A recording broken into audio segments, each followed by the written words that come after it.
साथियों नमस्कार। जय कुमार पॉलिटी के इस मंच पर आप सभी का स्वागत है। आज एक नया टॉपिक लेते हैं, मूल कर्तव्य। मूल कर्तव्य मूल संविधान में नहीं था। इसको इसी बात से देखा जा सकता है कि हमने यहाँ पर ये ए लगा रखा है, तो ये मूल संविधान में नहीं था, इसको बाद में जोड़ा गया है। और ये आखिर मूल कर्तव्य होते क्या हैं? हमने मौलिक अधिकारों को भी पढ़ा है। तो सबसे पहले तो हम ये जान लेते हैं कि अधिकार और ये मूल कर्तव्य आपस में क्या रिलेशन है, क्यों जरूरी है। बहुत अच्छे से पढ़ना, तसल्ली से समझना, सारी चीजें लिखवाएंगे, सारी बातों पर चर्चा करेंगे। थोड़ा सा लेक्चर लंबा होगा, लेकिन डिटेल में एक एक चीज को अच्छे से समझ लेंगे। समझना बहुत जरूरी है। देखो, अधिकार और कर्तव्य दोनों साथ साथ चलते हैं, दोनों एक दूसरे पर आश्रित हैं, दोनों को एक दूसरे से अलग नहीं किया जा सकता। एक के बिना दूसरे की कल्पना नहीं की जा सकती। जहां अधिकार है वहां कर्तव्य भी है। एक का अधिकार किसी दूसरे का कर्तव्य होता है। बिना कर्तव्यों के अधिकार निरर्थक है।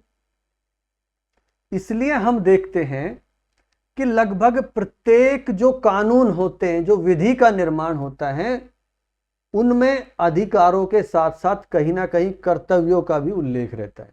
जो भी अधिकारों से संबंधित विधि बनती है उनकी बात है।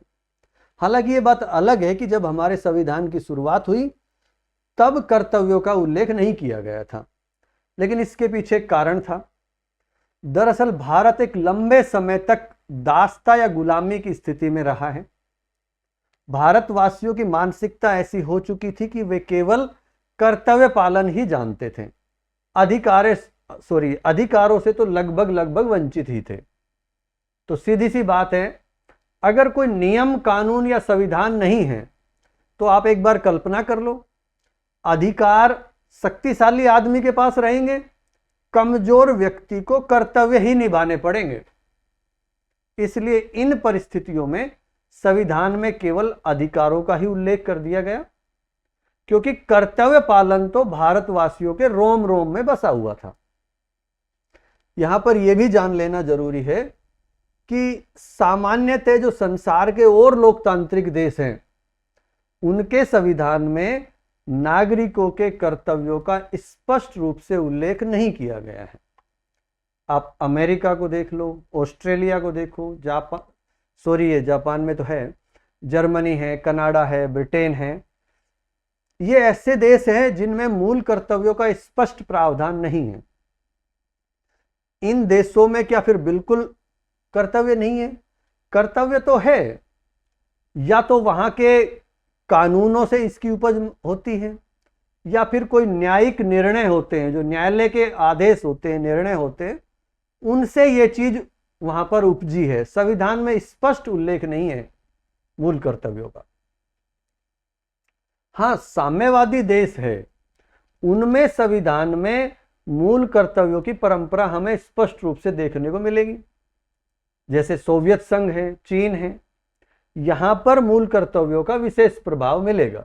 और हमने इन्हीं से लिया है, रूस से ही हमने कर्तव्य लिए हैं। रूस के संविधान में आप देखो, स्पष्ट रूप से कर्तव्यों का उल्लेख मिलता है। वहां के प्रत्येक नागरिक का यह मूल कर्तव्य है कि वो संविधान का पालन करें, देश के कानूनों का पालन करें। वहां के प्रत्येक नागरिक का यह भी कर्तव्य है कि वो कर्मकारों के जो अनुशासन वगैरह है वो बनाए रखें, देश की जो सार्वजनिक संपत्ति है उसकी रक्षा करें, देश की सुरक्षा करें। और अब जब हम आगे पढ़ेंगे तो लगभग ऐसे मिलते जुलते ही हमारे संविधान में मूल कर्तव्य है। तो एक तो भारत इस चीज का अपवाद कह सकते हैं कि जहां पर मूल कर्तव्य का स्पष्ट रूप से उल्लेख है लोकतांत्रिक देशों में। ऐसा ही हम जापान को भी कह सकते हैं कि जापान में भी मूल कर्तव्यों का स्पष्ट प्रावधान है और लोकतांत्रिक देश भी है। देखो, इन सारी चीजों को देखते हुए ही हमारे संविधान में भी एक संशोधन किया गया, 42nd कॉन्स्टिट्यूशनल अमेंडमेंट एक्ट 1976। ये अनुच्छेद आप बार बार पढ़ रहे हो और ये पीछा भी नहीं छोड़ेगा। आप संविधान पढ़ना छोड़ सकते हो, ये नहीं छूटेगा। अभी तक हमने पढ़ा है, फंडामेंटल राइट्स पढ़े हैं, डीपीएसपी को पढ़ा है और पूरे भारतीय संविधान की विशेषताओं को पढ़ा है। जब देखो हर लेक्चर में इसका जिक्र लगभग लगभग आ जाता है और अब आगे तो बहुत ज़्यादा आएगा। यहाँ पर एक जानकारी छोटी सी कि ये 4A लिखा है, 51A लिखा है। जब भी किसी भाग के साथ या अनुच्छेद के साथ इंग्लिश वर्जन में कैपिटल में कोई शब्द लिखा है उसके साथ, और ये ब्रैकेट में बंद नहीं है, खुले हैं, ब्रैकेट में बंद नहीं है, जैसे ये है, तो वो ये मान लो कि एक नया अनुच्छेद या नया भाग है। अगर ये अनुच्छेद 51K की जगह ऐसे लिखा होता, इसका मतलब ये है कि ये अनुच्छेद 51 है और उसका उपखंड ए है। जब ऐसा लिखा मिले तो मान लो अनुच्छेद 51 के उपखंड ए की बात हो रही है, अनुच्छेद 51 ही है। जब ये लिखा हो तो ये मान लो कि अनुच्छेद 51A ये एक अलग अनुच्छेद है, उसमें अनुच्छेद 51 है, यहां अनुच्छेद 51A है, उसमें 51 का एक उपखंड है जो उसमें उसको कई पार्ट में जब डिवाइड करते थे ABCD में कई बातें लिखते हैं तो फिर नंबरिंग डाल देते हैं या इस तरह से ABCD लिख देते हैं। वहां पर ब्रैकेट में लिखेंगे, स्मॉल लेटर में लिखेंगे। हिंदी में लिखेंगे तो इसकी जगह अब ये अनुच्छेद 51 है तो अलग है तो कै ब्रैकेट में नहीं रहेगा, और अगर ये कै या खे कुछ भी ब्रैकेट में है तो वो फिर अलग अनुच्छेद नहीं है, वो उस किसी अनुच्छेद के साथ लिखा है, उसका एक उपखंड है।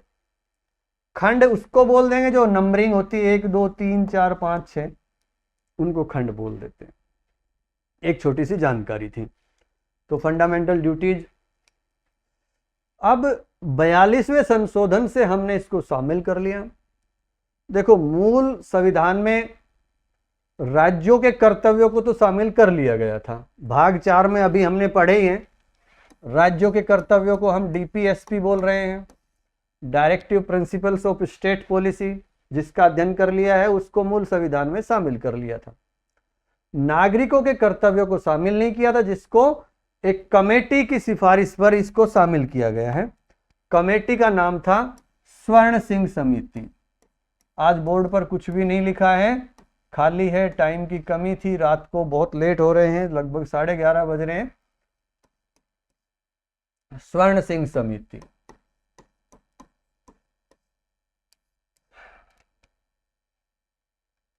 तो स्वर्ण सिंह समिति, इससे संबंधित बहुत बार प्रश्न आए हैं। हम देखते हैं कि ये प्रश्न सैकड़ों बार या उससे ज्यादा आया होगा और लगभग सब बच्चों का सही भी निकलता है। रटा हुआ है सबने कि मूल कर्तव्यों को स्वर्ण सिंह समिति के सुझाव के आधार पर संविधान में शामिल किया गया है। लेकिन यहां पर थोड़ा सा और समझ ले तो शायद और आसानी हो जाएगी, फिर किसी प्रकार का कंफ्यूजन नहीं रहेगा। तो इस चीज को आप ऐसे समझो कि इंदिरा गांधी की सरकार थी, उनका प्रधानमंत्री काल था, 1975 की बात है, सबको पता है, आंतरिक आपातकाल की घोषणा हुई थी। इस दौरान पहली बार यह महसूस की गई कि भाई कर्तव्य होने चाहिए, और सरदार स्वर्ण सिंह के नेतृत्व में एक कमेटी बनाई और उसको ये काम सौंपा कि भाई ये बताओ कि संविधान में कौन कौन से संशोधन जरूरी हैं, कौन कौन से संशोधन आवश्यक हैं, वो हमें सुझाव दो। तो इस समिति ने ये सुझाव दिए कि ये संशोधन करना अब संविधान में जरूरी है, और इस समिति की सिफारिश पर 42वां संशोधन 1976 में पारित किया गया, जिसमें ढेर सारे संविधान संशोधन हुए। इसलिए इसको मिनी कॉन्स्टिट्यूशन भी कह देते हैं, लघु संविधान भी कह देते हैं। और इसके तो बहुत सारे प्रावधान 44वें संशोधन 1978 में हटा दिए गए। ये जनता पार्टी की सरकार के द्वारा लाया गया था और ये इंदिरा गांधी सरकार के द्वारा लाया गया था 42वां संशोधन। अब जब 42वें संशोधन में बहुत सारे सुझाव दिए थे, उनके आधार पर पूरा संशोधन हुआ है, तो स्वाभाविक है उसमें ही मूल कर्तव्य भी शामिल थे। तो पूरा संशोधन ही उसके सुझाव पर हुआ है। केवल ये मत रटना कि 42वें संशोधन से केवल मूल कर्तव्य ही जोड़े गए हैं, और भी कुछ पूछ सकते हैं इसके माध्यम से। तो ट्रेंड बदल रहा है, रटने वाले यहीं पर दिक्कत हो जाती है कि वो फिर पीछे रह जाते हैं। जब कॉन्सेप्ट का सवाल आता है तो फिर वो इसी तरह की कोई बात पूछ लेंगे। 42वें संशोधन में ढेर सारे संशोधन हुए हैं, पूछ सकते हैं कि ये नया प्रावधान किस समिति के आधार पर हुआ। तो आपको अब तो पता हो गया कि पूरा 42वां संशोधन इसी के आधार पर हुआ है, इसी की सिफारिशों पर हुआ है। अब एक प्रश्न ये उठता है कि भारतीय संविधान में मूल कर्तव्यों को क्यों अपनाया गया, क्या जरूरत थी, क्या कारण था। तो यहां पर एक तो पहला कारण तो आप ये समझ लो कि एक सांस्कृतिक और भौगोलिक बहुत ज्यादा विविधता थी, एकता की जरूरत थी। देश की एकता और अखंडता की सुरक्षा के लिए सक्रिय नागरिकों की सहभागिता भी जरूरी थी। युद्ध से ऐसी बहुत सी परिस्थितियां सामने आई, क्योंकि हमने कई युद्ध लड़ लिए थे। हमने 48 में देश आजाद होते ही उस समय उन दंगों को देखा, कश्मीर मुद्दे पर पाकिस्तान और ये सारी चीज़ों को देखा। उसके बाद हमने 62 में, 65 में, 71 में 3 बड़ी लड़ाई लड़ चुके थे। युद्ध का अनुभव हो गया था, जीत हार जो भी रही सबको पता है। तो उस समय ये सामने स्थिति आई हमारे कि भारतीय सुरक्षा व्यवस्था की सुदृढ़ता बहुत जरूरी है, और इसके लिए नागरिकों के मूल कर्तव्य होने चाहिए। उसमें ऐसी बातें भी शामिल कर रखी है जो नागरिक ऐसी स्थिति में देश के काम आए। तो देखो, जो मूल कर्तव्य है हमारे 10 हैं, 11 है, वो तो सारे वैसे के वैसे हम लिख लेंगे। उसको समझने का एक हल्का सा हमें तरीका अलग से ढूंढना पड़ेगा कि हम, या फिर उसका एक छोटा सा निचोड़ 1-2 मिनट में क्या हम समझें, इसको कैसे इसको समझें, ये समझना पड़ेगा कि मौलिक कर्तव्यों में है क्या क्या।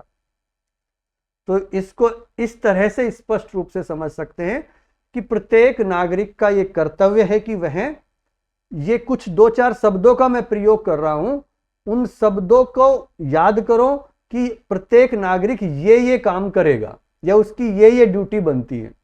तो प्रत्येक नागरिक आदर करे, पालन करे, रक्षा करे, सेवा करे, त्याग करे, दया भाव रखे, दूर रहे, सुरक्षा करे, विकास करे, निर्माण करे, प्रयास करे। इन शब्दों को आप रट लो।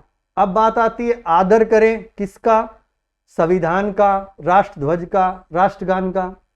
पालन करें किसका, राष्ट्रीय आंदोलन को प्रेरित करने वाले जो उच्च आदर्श है उनका। रक्षा करें किसकी, देश की, भारत की एकता, अखंडता और संप्रभुता की, वन, झील, नदी और वन्य जीव की। सेवा किसकी करें, राष्ट्र की। त्याग क्या करें, स्त्रियों के सम्मान के विरुद्ध जो प्रथाएं हैं उनका त्याग करें। धर्म, भाषा, प्रदेश या वर्ग के आधार पर जो भेदभाव है उनका त्याग करें। दया भाव रखें किसके प्रति, प्राणी मात्र के प्रति। दूर रहें किससे, हिंसा से। सुरक्षा करें किसकी, सार्वजनिक संपत्ति की। विकास करें किसका, वैज्ञानिक दृष्टिकोण का, मानववाद का, ज्ञान अर्जन का, सुधार की भावना का। निर्माण करें किसका, भारत के सभी लोगों में समरसता और जो समान भ्रातृत्व की भावना है उसका। क्या प्रयास करें, व्यक्तिगत और सामूहिक गतिविधियों के सभी क्षेत्रों में उत्कर्ष की ओर बढ़ने का प्रयास करें। तो कुल मिलाकर बात इतनी है कि सभी मूल कर्तव्य राष्ट्रीय एकता, अखंडता और प्रभुता को अक्षुण्ण बन रखने की प्रेरणा देते हैं। नैतिकता और मानवता की रक्षा का संदेश देते हैं, प्राणी मात्र के प्रति दया और करुणा का पाठ पढ़ाते हैं। ये सारे ये राष्ट्रीय और मानवीय भावनाओं से कह सकते हैं कि ओतप्रोत है, निजी स्वार्थ से नहीं है। तो इसको हम इस 1-2 मिनट में ये 10-11 जो शब्द याद कर लें तो अपने आप उत्तर आ जाएगा। ऐसे ही आप इनसे खुद सवाल करो, निर्माण करें किसका, प्रयास करें किसका, विकास करें किसका, तो वो चीजें याद हो जाएगी। बाकी डिटेल में अपन पढ़ेंगे कि सारी चीजें क्या क्या हैं। तो जैसे मूल कर्तव्य में भाई भारत के प्रत्येक नागरिक का ये कर्तव्य होगा कि ये लिखा हुआ है, it shall be the duty of every citizen of India. अब देखो यहां पर एक शब्द आया है नागरिक। बच्चे बहुत मेहनत करते हैं, बहुत, और जैसे कि हम देखेंगे, हम 10 + 1 11 के 11 कर्तव्य लिखवाएंगे। ऐसे बच्चे मिलेंगे 11 के 11 को बहुत लगातार एकदम बिल्कुल कंठस्थ रट लेंगे, लेकिन केवल रट्टा ही मार रहे हैं, ऊपर की लाइन पे ध्यान ही नहीं दिया। ये क्या है? प्रश्न आ गया कि मौलिक कर्तव्य होते हैं या मूल कर्तव्य होते हैं किसके? केवल भारतीयों के, केवल भारतीय नागरिकों के, विदेशियों के, सभी के, इनमें से कोई नहीं, या जो भी प्रश्न बनता है। अब दिमाग घूम जाएगा, इतनी मेहनत की थी, सारा रट लिया था, 11 के 11 पूरे सीक्वेंस से रट लिए थे मैंने तो उनको डीपीएसपी से भी तुलना कर ली थी, अच्छे से समझ लिया था, लेकिन अब ये तो गड़बड़ हो गई। मूल अधिकार पढ़ते समय तो हमने देख लिया था कि 5 अनुच्छेद ऐसे हैं जो सभी के लिए हैं, बाकी केवल नागरिकों के लिए हैं। सॉरी, शायद उल्टा बोल गया मैं। तो 5 केवल नागरिकों के लिए। तो कुल मिलाकर बात यह है कि ये स्पष्ट ध्यान रखना कि कर्तव्य तो सारे नागरिकों के ही हैं, विदेशियों का कोई लेना देना नहीं है इनसे।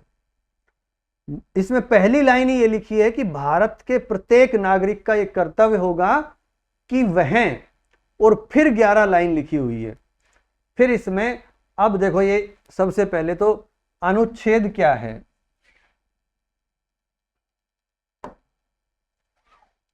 अनुच्छेद है अपना 51A, ठीक है।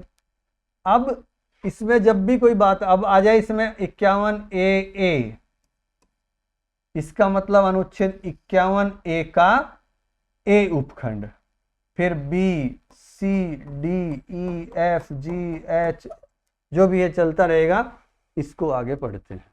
तो सबसे पहले अब इनको साथ साथ आप लिखते रहो और उसके बाद इनको साथ साथ ही समझाते रहेंगे। सबसे शुरुआत से लिख लो आप, हेडिंग डालो भाग 4A या भाग 4K और अनुच्छेद 51A या 51K, मूल कर्तव्य, फंडामेंटल ड्यूटीज। इसमें लिखो, मूल संविधान में केवल राज्य के कर्तव्यों, केवल राज्य के कर्तव्यों, डीपीएसपी ब्रैकेट में ले लो, को शामिल किया गया था। नागरिकों के कर्तव्यों को सरदार स्वर्ण सिंह समिति के सुझाव के आधार पर 42वें संविधान संशोधन अधिनियम 1976 के द्वारा भारतीय संविधान में शामिल किया गया है। नेक्स्ट लिखो, सरदार स्वर्ण सिंह समिति द्वारा 8 मूल कर्तव्य जोड़े जाने का सुझाव दिया गया था।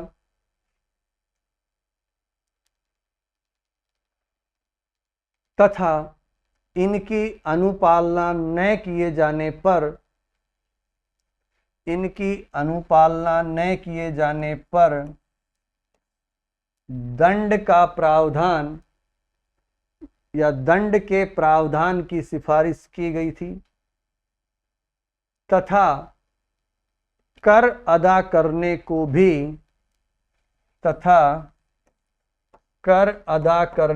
भी मूल कर्तव्य या नागरिकों के मूल कर्तव्यों में शामिल करना बताया था। नेक्स्ट, लेकिन तत्कालीन सरकार के द्वारा मूल कर्तव्यों से संबंधित स्वर्ण सिंह समिति के सुझाव में कुछ परिवर्तन के साथ 42वें संविधान संशोधन अधिनियम 1976 के द्वारा एक नया भाग 4 क और एक नया अनुच्छेद 51A जोड़ा गया। 4 क या 4A ऐसे लिखोगे, ब्रैकेट में नहीं लिखोगे, और 51A या क ये भी ब्रैकेट में नहीं लिखोगे, सीधा सीधा साथ साथ लिखना। जोड़ा गया तथा इसमें 10 मूल कर्तव्य शामिल किए गए। कितने किए गए? 10। चलो नेक्स्ट, 10 मूल कर्तव्य शामिल किए गए। अब लिख लो मूल कर्तव्य, टॉपिक डालो, या फिर जो अनुच्छेद 51A में जो बात लिखी अपन उस पे आएंगे। तो आप सीधा लिखो, भारत के प्रत्येक नागरिक का यह कर्तव्य होगा, भारत के प्रत्येक नागरिक का यह कर्तव्य होगा कि वह, बस ये लाइन यहीं छोड़ देनी है, एक लाइन डैश कर देनी है। अब आगे जो लिखेंगे वो लिखेंगे, ये लाइन आगे वाले 11 के 11 मूल कर्तव्यों पर के साथ जुड़ेगी। शुरू में हम इसको पढ़ेंगे, फिर वो लाइन पढ़ेंगे। भारत के प्रत्येक नागरिक का ये कर्तव्य होगा कि वह संविधान का पालन करे, उसके आदर्शों को, उसकी संस्थाओं को, राष्ट्रध्वज का और राष्ट्रगान का आदर करे। ऐसे पढ़ेंगे इसको। तो क या ए जो भी आप लिखना चाहो, ए लिखो तो ब्रैकेट में लिखो, क लिखो तो ब्रैकेट में लिखो। जो आप लिखना चाहो एक लिख लो इसमें से, जो आपको अच्छा लगे, जो आप पढ़ते आ रहे हो। तो ए में लिखो संविधान का पालन करें और उसके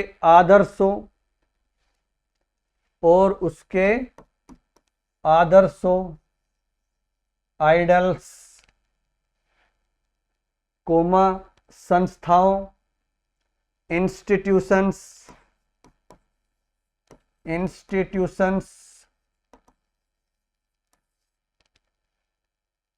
कोमा राष्ट्रध्वज द नेशनल फ्लैग और राष्ट्रगान द नेशनल एंथम का आदर करें। इसमें देखो जो लिखा ना कि संस्थाओं का, तो यहां पर एक लाइन और भी लिख लो। संविधान की संस्थाओं का अर्थ मुख्य रूप से कार्यपालिका, विधायिका और न्यायपालिका से है। मुख्य रूप से है, बाकी और भी जो संस्थाएं उन सब का आदर करना यह प्रत्येक नागरिक का कर्तव्य बनता है। अब लिखो बी। बी में लिखो स्वतंत्रता के लिए हमारे राष्ट्रीय आंदोलन को प्रेरित करने वाले उच्च आदर्शों को,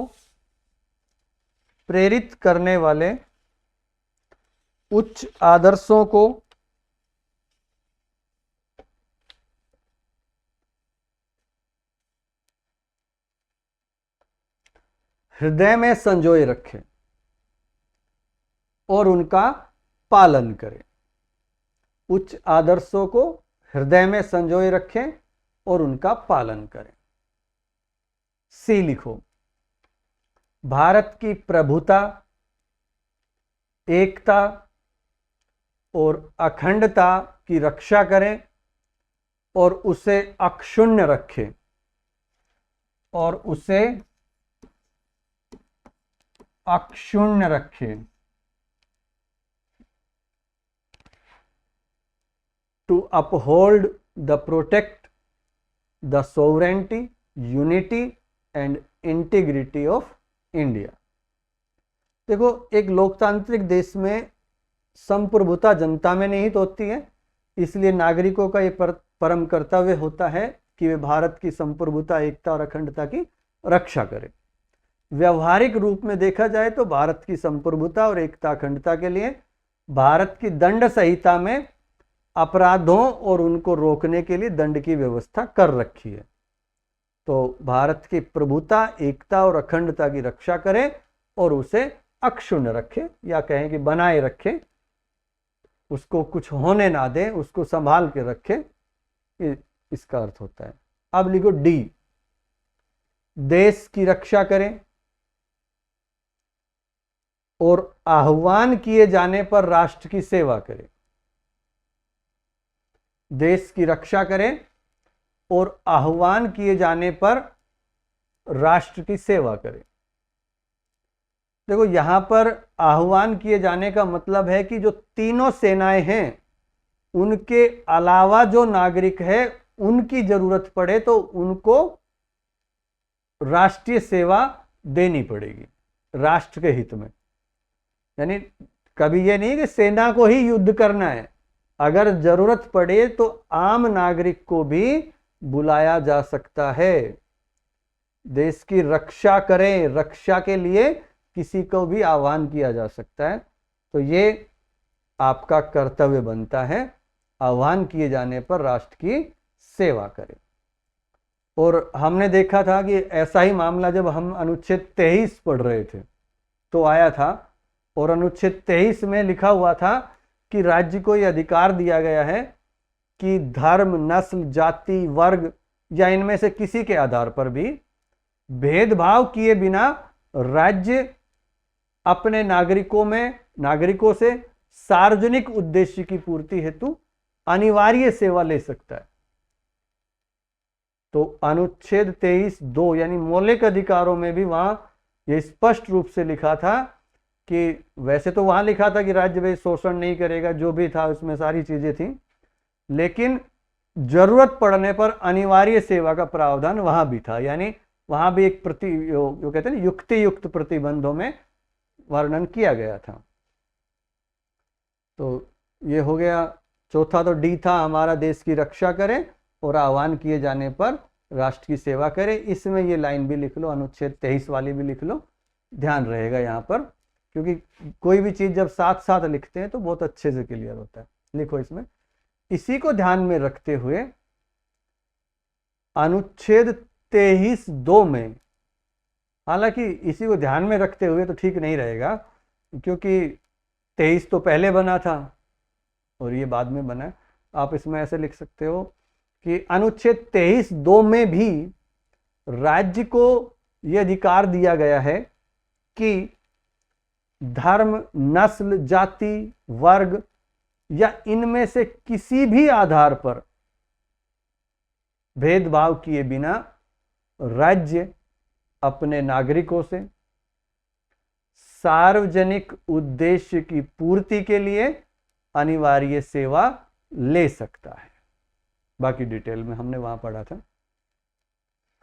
अब लिखो ई, ए बी सी डी 4 हो गया। ई कहता है कि भारत के सभी लोगों में समरसता यानी हार्मनी और समान भ्रातृत्व की भावना, स्पिरिट ऑफ कॉमन ब्रदरहुड का निर्माण करें, जो धर्म यानी रिलीजियस, भाषा लिंग्विस्टिक और प्रदेश रीजनल या वर्ग सेक्शनल इन पर आधारित सभी भेदभाव से परे हो। साथ साथ लिख लो, भारत के सभी लोगों में समरसता और भ्रातृत्व की भावना का निर्माण करें। यानी ये नागरिकों से अपेक्षा की जा रही है कि भारत के प्रत्येक नागरिक का ये कर्तव्य होगा कि वह भारत के सभी लोगों में समरसता और समान भ्रातृत्व की भावना का निर्माण करें, जो धर्म, भाषा, प्रदेश या वर्ग पर आधारित सभी भेदभाव से परे हो। ऐसी प्रथाओं का त्याग करें जो स्त्रियों के सम्मान के विरुद्ध है। भेदभाव से परे हो, कोमा, ऐसी प्रथाओं का त्याग करें जो स्त्रियों के सम्मान के विरुद्ध हो। देखो, जहां तक स्त्रियों के सम्मान का प्रश्न है तो भारतीय नारी आज भी बहुत सी कुप्रथाओं को सहन करती है। और अगर हम इतिहास में थोड़े से पीछे चले तो हमने देखा है कि सती प्रथा को या सती प्रथा जैसी कुप्रथा को धर्म का अंग माना जाता था। मात्र एक अंधविश्वास के पीछे स्त्रियां देखते ही देखते अपने पति के सामने चिता में जलकर राख हो जाती थी। क्या यह न्यायोचित है? कोई भी सभ्य समाज इसको न्यायोचित नहीं ठहरा सकता। और राजस्थान तो सती होने वाली स्त्रियों का गढ़ माना जाता है। राजस्थान में भी विशेषकर राजपूत महिलाओं में इस प्रकार का अधिक प्रचलन रहा है। और 1987 की जो दिवराला गांव में घटना घटित हुई थी, 18 साल की महिला रूप कंवर सती हो गई थी। इसने तो संपूर्ण मानव समाज को झकझोर कर रख दिया था। जो प्रथा 1829 में बैन हो चुकी थी, उसको 1987 में पुनर्जीवित कर दिया था रूप कंवर ने। और इसी का परिणाम यह हुआ कि राजस्थान सती निवारण अधिनियम 1987 बनाया गया, जिसमें सती होने के लिए प्रयत्न करना अपराध घोषित किया गया। सती किसी को सती होने से प्रेरित करने को अपराध घोषित किया गया। अगर कोई सती होना गौरवान्वित महसूस करना मानता है तो यह भी दंडनीय अपराध घोषित किया गया। तो ये तो मामला हो गया सती का। दूसरा एक मामला और था इसी तरह के, स्त्रियों की सम्मान की बात आ रही है कि उन ऐसी प्रथाओं का त्याग करें जो स्त्रियों के सम्मान के विरुद्ध हैं। तो स्त्रियों की गरिमा से संबंधित एक और मामला भी दिल्ली हाई कोर्ट में आया था 2003 में। मामले का नाम लेना तो ठीक नहीं है। इसमें दिल्ली हाई कोर्ट ने यह निर्धारित किया कि अवैध संबंधों को साबित करने के लिए किसी अवयस्क लड़की को साक्ष्य के रूप में कोर्ट में बुलाना स्त्रियों की गरिमा का उल्लंघन नहीं है। दरअसल इस मामले में एक अवयस्क लड़की को कोर्ट में इसलिए बुलाया गया था कि उसकी मां के विरुद्ध अवैध संबंधों के विषय में जांच चल रही थी। और मां ने यह कहते हुए इसका विरोध किया था कि इसमें या उनको बुलाने से लड़की में मां के प्रति घृणा का भाव पैदा होगा तथा नारी की गरिमा को ठेस पहुंचेगी। इसलिए मेरी बेटी को मेरे विरुद्ध कोर्ट में ना बुलाया जाए। लेकिन न्यायालय ने यह तर्क उनका नहीं माना और यह कहा कि यदि लड़की साक्ष्य देने को तैयार है तो स्त्री की गरिमा को ठेस पहुंचने का तो प्रश्न ही नहीं उठता है। तो ये स्त्रियों से संबंधित बात थी। चलो एफ पढ़ लेते हैं। एफ क्या कहता है? ये हमने लिख ही लिया, ई के बाद एफ। अनुच्छेद 51A पढ़ रहे हैं, उसके उपखंड ABCD ये सारे पढ़ रहे हैं, जिसमें 11 हम पढ़ेंगे टोटल। 11वें को बाद में जोड़ा गया था, उसका भी अध्ययन करेंगे। तो एफ में लिखो, हमारी सामासिक शब्द लिखा हुआ है, देखो संविधान में तो सामासिक।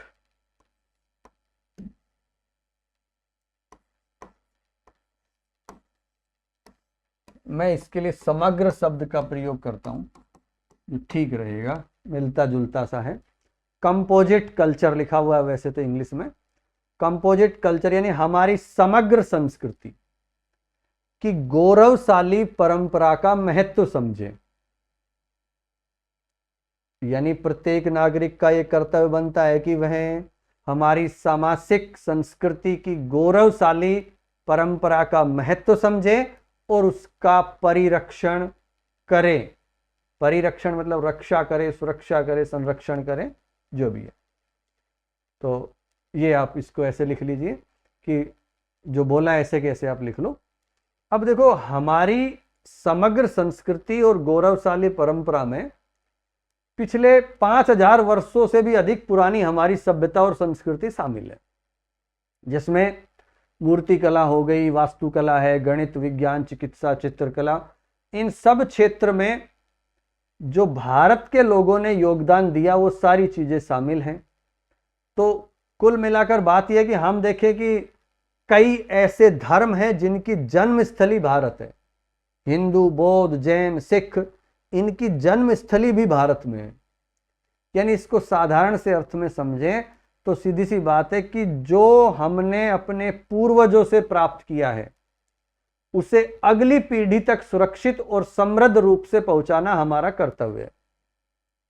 इसका मतलब यह कि जो हमें अपने पुराने जो भी एक गौरवशाली परंपरा रही है हमारी, उसको हमें अपने पूर्वजों से लेकर अपने आने वाली पीढ़ी तक सुरक्षित रखना है और उसको पहुंचाना है। ये हमारा कर्तव्य है।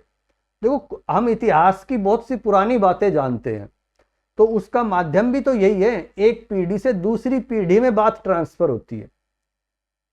हम अगर इतिहास की किताबें नहीं होती तो भी बहुत सारी बातें हम 200-400 साल पहले की बातें हम जानते, क्योंकि जो हमसे पुरानी पीढ़ी उससे पहले जो ट्रांसफर होती आ रही है वही बातें हम जानते हैं।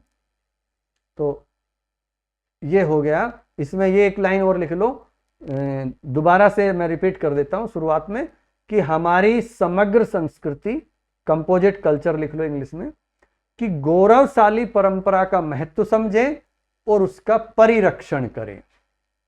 इसमें संविधान के अलावा एक लाइन लिख लो कि अर्थात जो कुछ हमने अपने पूर्वजों से प्राप्त किया है उसे अगली पीढ़ी तक सुरक्षित और समृद्ध रूप में पहुंचाना हमारा कर्तव्य है।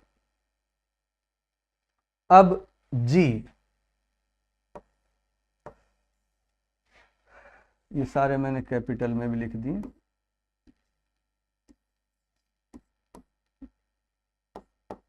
एच आई,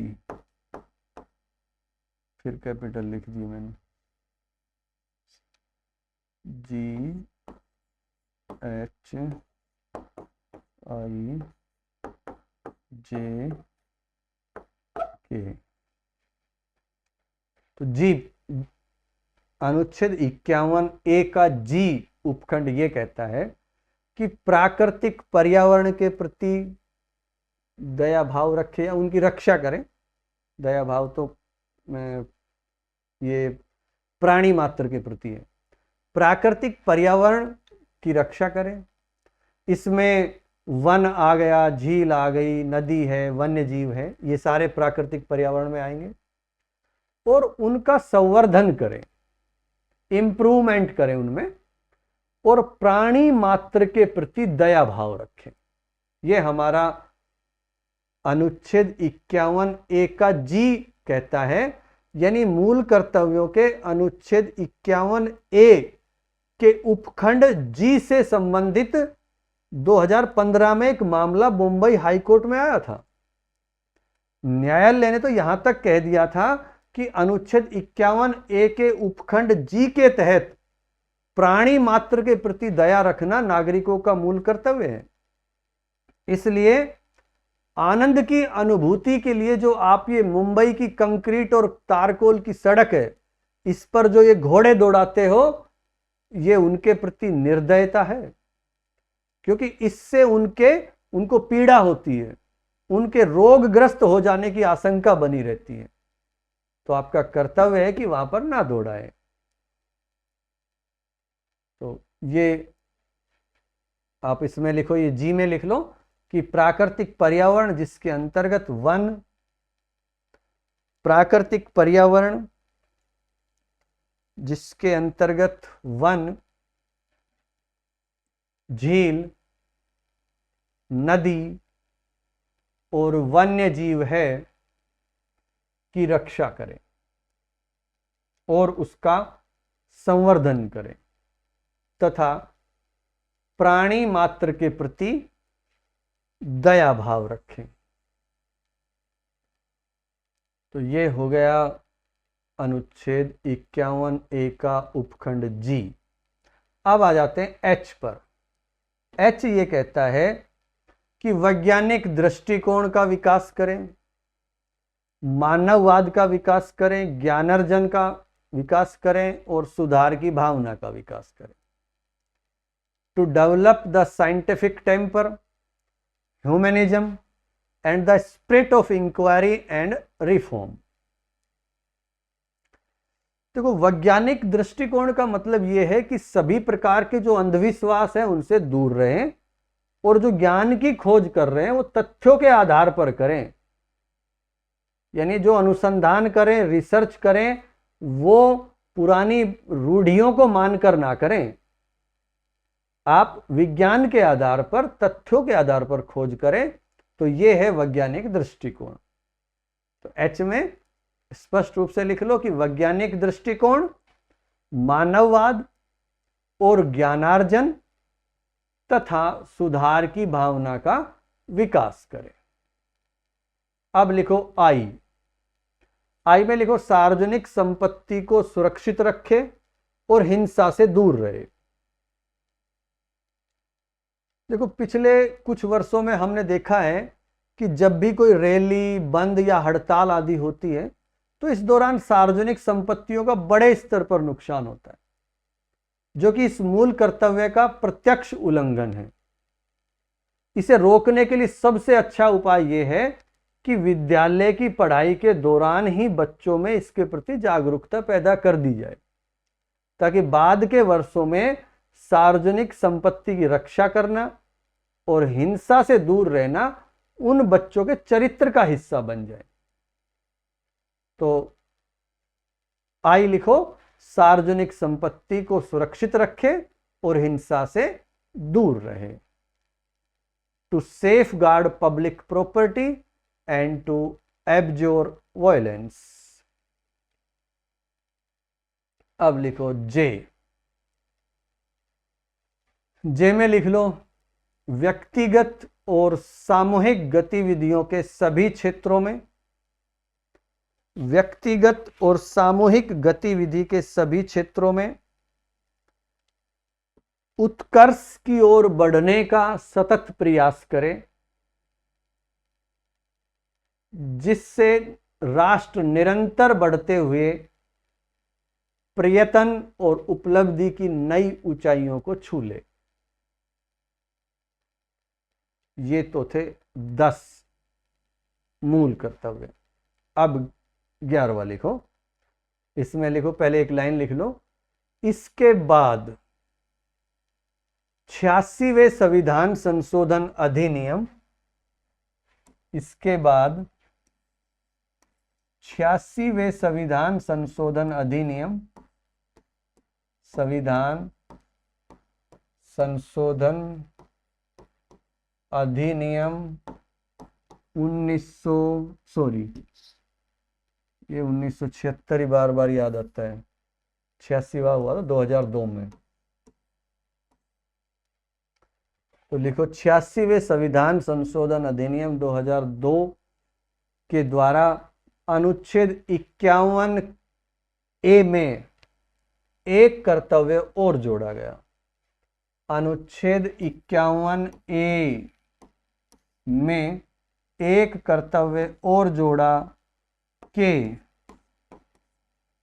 तो बाद में लिख लेना, एक कर्तव्य और जोड़ा गया जो कि निम्न अनुसार है या जो कि अग्रलिखित है, जो कि निम्न है, कुछ भी लिख लो। फिर लिखो के को हमने पहले भी थोड़ा सा बता दिया था, मूल अधिकार डीपीएसपी में भी इनकी चर्चा हो गई थी। फिर भी लिखो आप माता पिता या संरक्षक का ये कर्तव्य है कि 6 से 14 वर्ष की आयु वाले अपने बच्चों या प्रतिपाल्य अपने बच्चों या प्रतिपाल्य जिसको आप पाल रहे हो, जिसके संरक्षक बन रहे हो,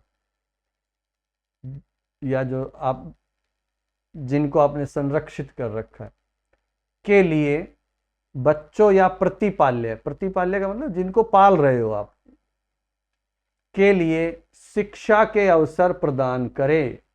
तो ये माता पिता और संरक्षक का कर्तव्य है कि 6 से 14 वर्ष की आयु वाले अपने बच्चों को या प्रतिपाल्य को के लिए शिक्षा के अवसर प्रदान करें। तो ये तो हो गए हमारे मूल कर्तव्य जो संवैधानिक रूप से लिखे हुए हैं ए से लेकर के तक। अब कुछ ध्यान रखना है, जैसे कि एक तो ये है कि ये नागरिकों के लिए है, विदेशियों के लिए नहीं है। दूसरा, चुनाव हमारे यहाँ चलते ही रहते हैं और मतदान करना बहुत चर्चित सा रहता है। प्रश्न आ जाए निम्न में से कौन सा मूल कर्तव्य नहीं है, और उसमें एक ये लिख दे कि मतदान करना भी। अब कम पढ़ा लिखा है या मतलब रिवीजन नहीं हुआ है तो दिमाग में वो प्रश्न तो कम आएंगे जो लिखे हुए हैं। ये ज़्यादा चर्चित है तो सीधा सीधा दिमाग में ये आएगा कि मतदान करना तो कर्तव्य बनता ही है, ये तो सबसे बड़ी चीज़ है। जबकि मतदान करना कर्तव्य हमारा मौलिक कर्तव्य संविधान में नहीं है। तो इसको भी लिख लो आप, कि या तो नोट डाल के लिख लो या लिख लो, ध्यान रहे। नंबर 1, मौलिक कर्तव्य केवल नागरिकों के लिए है, न कि विदेशियों के लिए। नंबर 2, चुनाव में मतदान करना मौलिक कर्तव्यों में शामिल नहीं है। स्पीड से बोल रहा हूं, आपको वीडियो रोक रोक कर लिखना पड़ेगा। अब लिखो आगे, NCRWC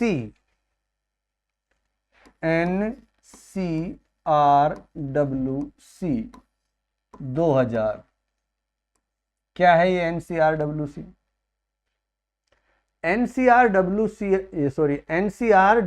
2000 ये एक आयोग गठित हुआ था जिसको हम संविधान समीक्षा आयोग भी कहते हैं। इसका पूरा नाम था संविधान के कामकाज की समीक्षा के लिए राष्ट्रीय आयोग, national commission to review the working of the constitution. यानी जो हमारा संविधान चल रहा है उसका एक समीक्षा, और ये 2000 में इसका गठन हुआ था और इसके अध्यक्ष थे न्यायमूर्ति वेंकट चेलैया। न्यायमूर्ति वेंकट चलैया है या चेलैया, ये थोड़ा सा देख लेना, ये मात्रा का मुझे कंफर्म नहीं है। वेंकट चेलैया ही है मेरे बोलने चालने की भाषा में, तो जो भी चलैया है या चेलैया ही होगा शायद। तो न्यायमूर्ति चेलैया, न्यायमूर्ति वेंकट चेलैया इसके अध्यक्ष थे। लिखो थोड़ा सा, लिखो NCRWC 2000 ने भी कुछ कर्तव्यों को शामिल करने की सिफारिश की थी। ध्यान रखना, केवल सिफारिश है, इनको अभी तक कोई अपनाया नहीं गया है, कभी आप फिर कंफ्यूज हो जाओ, मैं इसलिए स्पष्ट लिखवा रहा हूं। NCRWC 2000 ने भी कुछ कर्तव्यों को शामिल करने की सिफारिश की थी। नंबर 1, पारिवारिक मूल्यों और जिम्मेदार पितृत्व की भावनाओं को बढ़ावा देने का कर्तव्य। नंबर 2, करों के भुगतान करने का कर्तव्य। इन्होंने भी टैक्स के बारे में चर्चा कर दी। करों के भुगतान करने का कर्तव्य। नंबर 3, मतदान करने का कर्तव्य। अब यहां पर आ रहा है मतदान करने का कर्तव्य, इन्होंने सुझाया है, तो ये चर्चा में रहा हुआ है ये टॉपिक, इसलिए ध्यान रखना मूल कर्तव्यों में शामिल नहीं है, केवल NCRWC यानी संविधान समीक्षा आयोग ने इसको सुझाया था। नंबर 4, औद्योगिक संगठनों द्वारा अपने कर्मचारियों के बच्चों को शिक्षा प्रदान करने का कर्तव्य। देखो बहुत सारे औद्योगिक संगठन हैं जो अपने कर्मचारियों के बच्चों को शिक्षा प्रदान करने का अपना दायित्व निभा रहे हैं, उनकी फीस वगैरह भरते हैं, वो उनको फीस देते हैं और एक निश्चित फीस के माध्यम से वो अपना ये कर्तव्य निभा रहे हैं। तो NCRWC का अगर फुल फॉर्म लिखना चाहो तो लिख लो, national commission to review the working of the constitution. संविधान के कामकाज की समीक्षा के लिए राष्ट्रीय आयोग।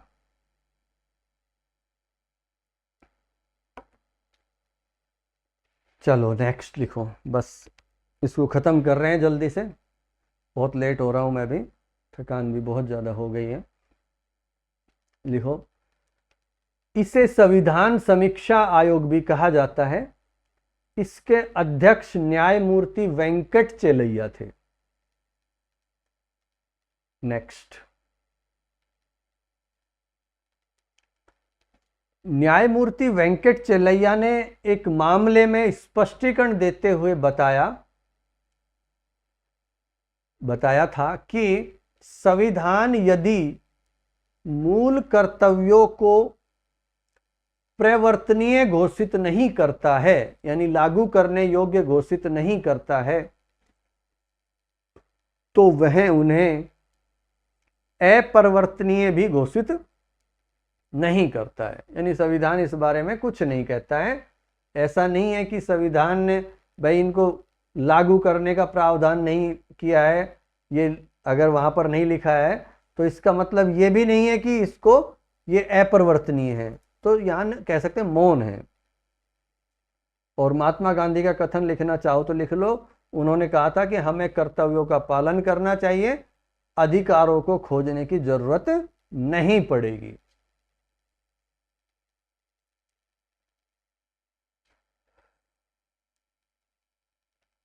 एक लाइन और लिख लो,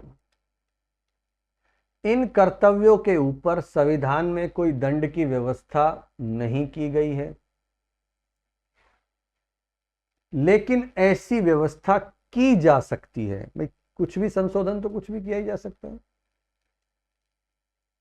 फिलहाल तो इनका पालन केवल नैतिक दायित्व, डर या बल के आधार पर ही हो रहा है। वैसे कहीं काम नहीं आएगी ये डर बल दायित्व, लेकिन हाँ दंड की व्यवस्था नहीं है, ये पूछा जा सकता है। ऑप्शन में ऐसे ऑप्शन डाले जा सकते हैं। तो साथियों, एक बहुत बड़ा आज ये लेक्चर हो गया है, लगभग 1 घंटे हमने इस पर चर्चा कर ली है। तो इसको अच्छे से आप नोट्स बना के और अच्छे से इसका रिवीजन करना। उसके बाद अब हमारा अगला टॉपिक रहेगा राष्ट्रपति। कल आपसे प्रयास करूंगा राष्ट्रपति के बारे में चर्चा करने के लिए।